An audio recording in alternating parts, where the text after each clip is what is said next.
Armstrong the Mouse, Part 4. The Journey to the Moon. The blue sky grew darker and darker, as if suddenly night was falling. The stars were shining from the deep blackness of the universe. Far below the mouse in his space capsule, the continents of planet Earth whirled past, and the oceans shone in the sunlight. "Like a beautiful blue-green jewel," whispered the little mouse admiringly. He released his safety belt. The force of the movement was no longer pressing him back into his seat.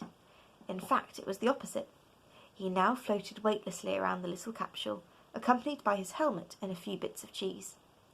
"Next stop, the moon," he announced in a loud and cheerful voice, although there was no one to hear him. He could see the moon through his peephole.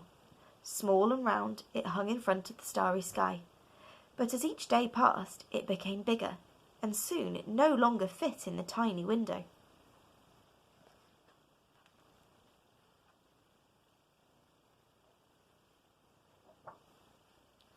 One small step for a mouse.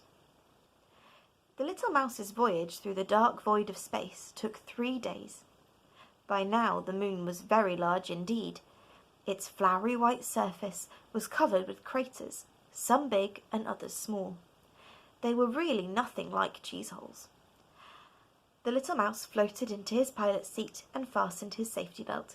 He would begin his landing procedure shortly. The engine swirled up a cloud of grey dust. Then the space capsule landed, and with a beating heart and a marvelling mind, the little mouse unbolted the hatch.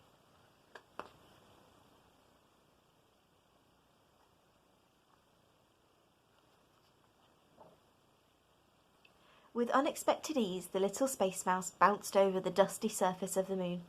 Tiny hops turned into giant leaps up here. He studied the craters all around the spot where he had landed, and he examined the moon rock. "I'll take this piece of stone with me," he squeaked, "as evidence to show the other mice." After many hours of research, he climbed back into his space capsule. Without a sound, the flying machine took off. Left behind were countless paw prints and one very special flag.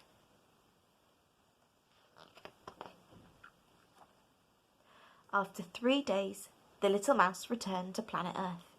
He didn't need his rocket anymore. With a quiet hissing sound, it freed itself and floated silently away.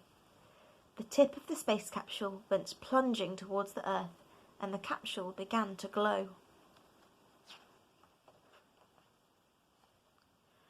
The return of the moon mouse.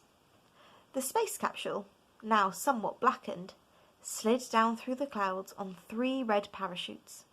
Inside sat a very relieved little mouse. "I'm home again!" he cried joyfully. Bump! The capsule hit the ground. The little mouse unfastened his safety belt and unbolted the hatch. Fresh air gushed into the capsule. He stuck his head through the round opening, and what he saw moved him almost to tears. "Welcome back, Moon Mouse." One big step for mankind. The little mouse was very happy. His mission had been a complete success. It was not long before the story of his space adventure was being told to mice all over the country. There was not a mouse who now believed the moon was made of cheese. And the humans? Most of them knew absolutely nothing about all the excitement in the mouse world. However, just a few were soon sitting with whirling brains over the mouse-sized rocket designs, and in due course they also came up with a wonderful plan. And so, on July 21st, 1969, the first human stepped onto the surface of the moon. But scarcely anyone knows what he found there.